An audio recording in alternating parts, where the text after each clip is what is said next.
Sejak Nabi Adam sampai Nabi Muhammad, para rasul datang untuk menyampaikan ajaran Allah kepada umatnya. Sebagai manusia biasa, para rasul juga akan meninggal dunia. Sepeninggal para rasul, kehidupan umat manusia mengalami pergeseran dan ada yang mulai meninggalkan ajarannya.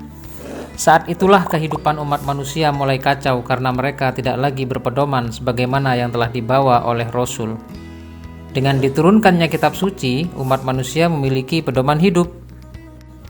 Iman kepada kitab Allah artinya meyakini sepenuh hati bahwa Allah telah menurunkan kitab kepada nabi atau rasul yang berisi wahyu untuk disampaikan kepada seluruh umat manusia. Di dalam Al-Quran disebutkan bahwa ada 4 kitab Allah yang diturunkan kepada para nabinya.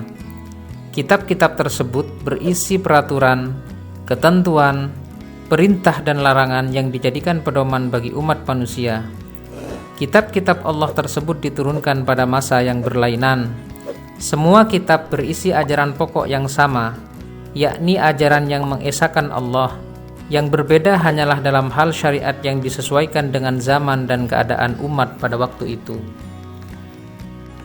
Mari kita perhatikan penjelasan berikut mengenai kitab Allah yang diturunkan kepada para nabi dan rasul. Pertama, kitab Taurat. Taurat berasal dari bahasa Ibrani yang berarti instruksi. Kitab Taurat adalah salah satu kitab suci yang diwahyukan Allah kepada Nabi Musa. Kitab Taurat menjadi petunjuk dan bimbingan bagi Bani Israel. Isi pokok kitab Taurat dikenal dengan 10 hukum yang diterima oleh Nabi Musa di atas Bukit Tursina.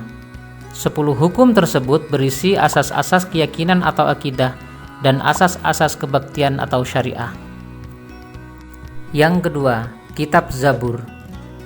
Kata Zabur berasal dari bahasa Arab Zabaroh Yazburu Zabron yang berarti menulis. Makna aslinya adalah kitab yang tertulis. Zabur dalam bahasa Arab dikenal dengan sebutan Mazmur. Dalam bahasa Ibrani disebut Mizmar, yaitu nyanyian rohani yang dianggap suci. Kitab Zabur berisi kumpulan ayat-ayat yang dianggap suci. Ada 150 surah dalam kitab Zabur yang tidak mengandung hukum, tetapi hanya berisi nasihat-nasihat, hikmah, pujian, dan sanjungan kepada Allah. Secara garis besar, nyanyian rohani yang disenandungkan oleh Nabi Daud dalam kitab Zabur terdiri atas 5 macam, yakni nyanyian untuk memuji Tuhan, nyanyian perorangan sebagai ucapan syukur, ratapan-ratapan jamaah, ratapan dan doa individu, serta nyanyian untuk raja. Yang ketiga, kitab Injil.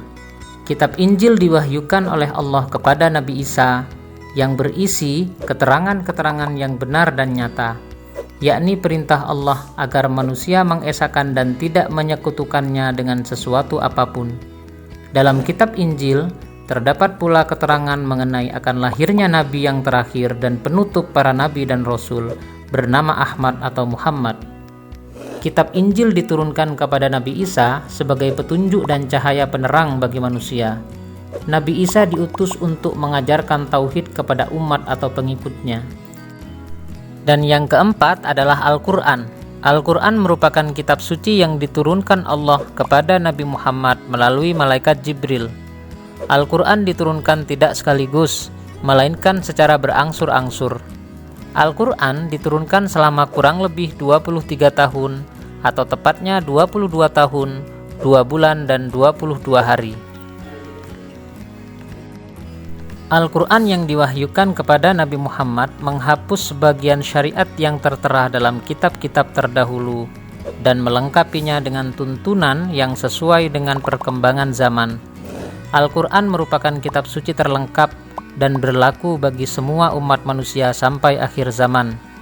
Oleh karenanya, sebagai seorang muslim, kita tidak perlu meragukan sama sekali keberadaan Al-Quran. Adapun isi pokok Al-Quran adalah sebagai berikut. Pertama, Al-Quran berisi akidah atau keimanan. Yang kedua, Al-Quran juga berisi ibadah, baik ibadah mahdhoh maupun ghairu mahdhoh. Yang ketiga, Al-Quran berisi ajaran akhlak seorang hamba kepada Khalik, kepada sesama manusia, dan kepada alam sekitar. Yang keempat, Al-Quran juga berisi muamalah, yakni hubungan manusia dengan sesama manusia. Yang kelima, Al-Quran juga berisi kisah, yaitu cerita Nabi dan Rasul, orang-orang soleh, dan orang-orang yang ingkar. Serta yang keenam, semangat mengembangkan ilmu pengetahuan juga diajarkan dalam Al-Quran. Keistimewaan kitab suci Al-Quran dapat kita simak melalui uraian berikut. Pertama, Al-Quran sebagai petunjuk dan rahmat bagi orang yang beriman dan bertakwa. Yang kedua, Al-Quran sebagai pusat informasi kepada setiap umat bahwa Nabi dan Rasul terdahulu mempunyai syariat dan caranya masing-masing dalam menyembah Allah. Yang ketiga, Al-Quran sebagai kitab suci terakhir dan terjamin keasliannya. Yang keempat, Al-Quran tidak dapat tertandingi oleh ide-ide manusia yang ingin menyimpangkannya.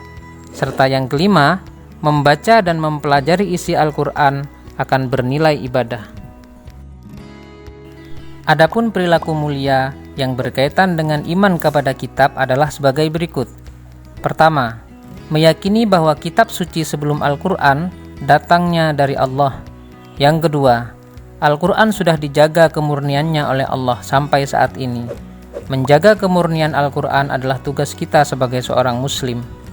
Yang ketiga, menjadikan Al-Quran sebagai petunjuk dan pedoman hidup dan tidak sekali-kali berpedoman kepada selain Al-Quran.